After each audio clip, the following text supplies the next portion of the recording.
Hey guys, Dad Shoemaker, Shoemaker Guitar Works. We're back here with the LTD DVR or DV8R. I've got these locking tuners here. They're all the same height. These are similar to the PRS style where you screw them down from the top and lock that in. So go ahead and get these babies in here.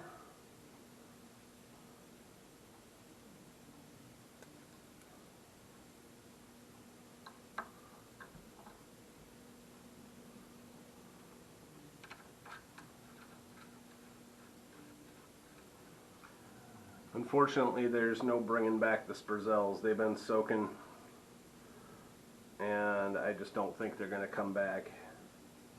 If they do, then he'll have a brand new set of tuners on his guitar and a spare set,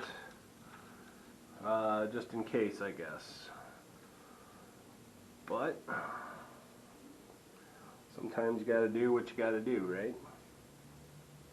It's 2020, nothing's normal.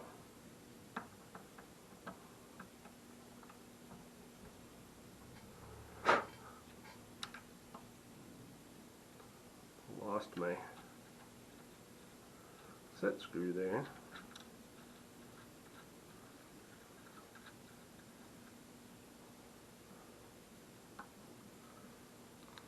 Now I'm just putting these in finger tight because I will line them up properly from the back side and drill the holes from there.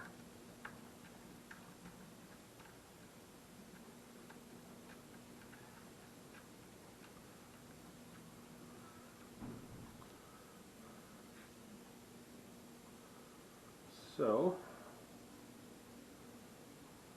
got the very last one here, and the top screw came off. Put that back on there. I have not used these tuners yet on anything, so this is, I bought these on a whim because I got a good deal on them, so we'll see how they work. So now, I'll flip the guitar over, and what I'm going to have to do is get a straight edge and make sure everything's all in line where it's supposed to be.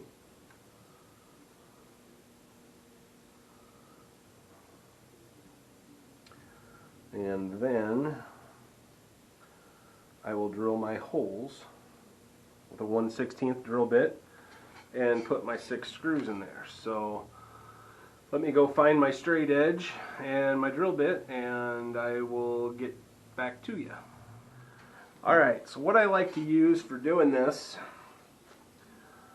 is a square. It's called the Square from Tim Sway, who is a luthier here on YouTube, and he does a lot of really neat stuff using a lot of reclaimed wood and just really neat stuff. But he came out with a few of his own tools, and this is one of them. You can use it as a fret rocker, you can use it as a lot of different things, measuring tool, but it works really good to go across all 6 tuners and get everything lined up so you can poke your holes. So I've got to get my drill all chucked up with my 1/16 drill bit, and I'll get those drilled and I'll bring you back at that point. Alright, so I've talked about the beeswax a lot in the past, and this is one of those situations where you definitely want to use the beeswax. It's a smaller screw, so I'm putting it in a pair of pliers here for me to hold it.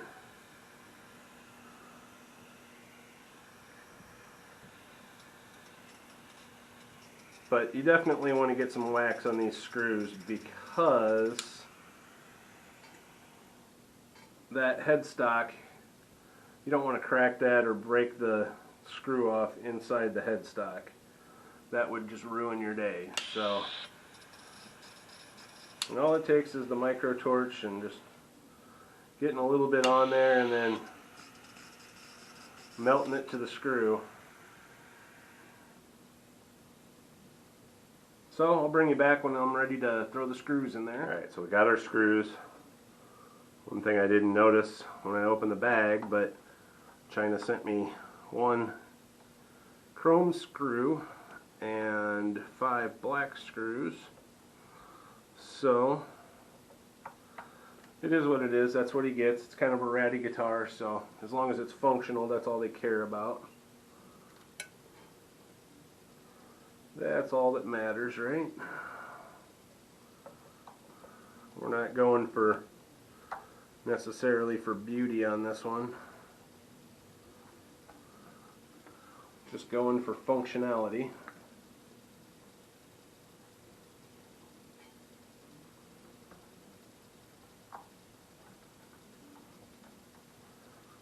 I use that Tim Sway square for a lot of different things in the shop.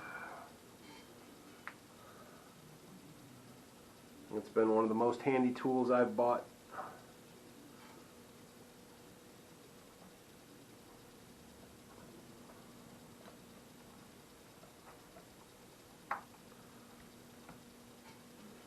And on to the last one.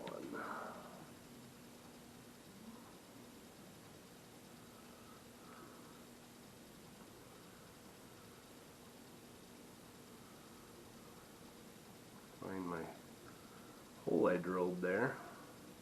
Got it.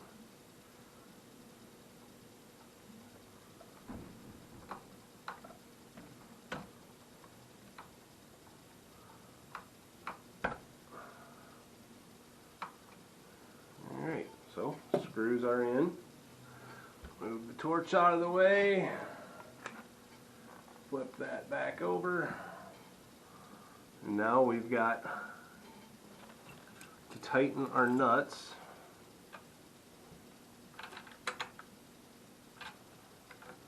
And that don't take much either, because I already tighten them pretty decently by hand. Except for this one, apparently. So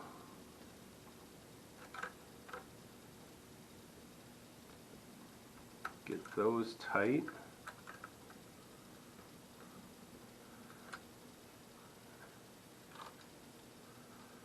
These frets on this guitar were really rusty too, so I had to go through 3 different grits just to get all the rust and crust and whatever was on them off of them.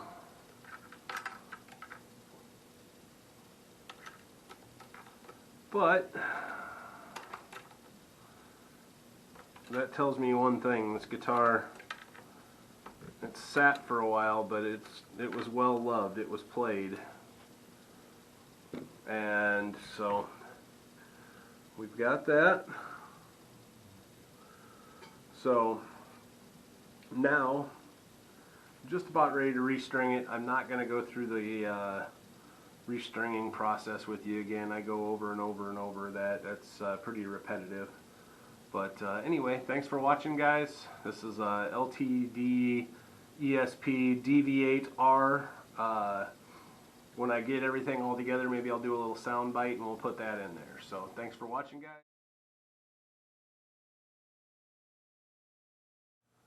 Alright, so I'm going to take my black here. I've already done one little layer. I'm going to fill in as much as I can and just try and make it look a little prettier than what it does. And then hit it with that accelerator.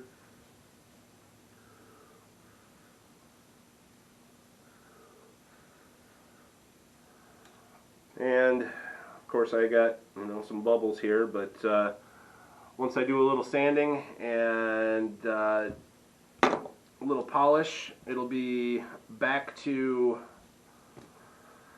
looking just like a ratty guitar, I guess, but with at least you won't be being grabbed by the binding when you play it, and won't have a chunk of the neck sticking out. So anyway, next step will be to sand all this and get it get it nice and level and make it look pretty again. So thanks guys, have a great day.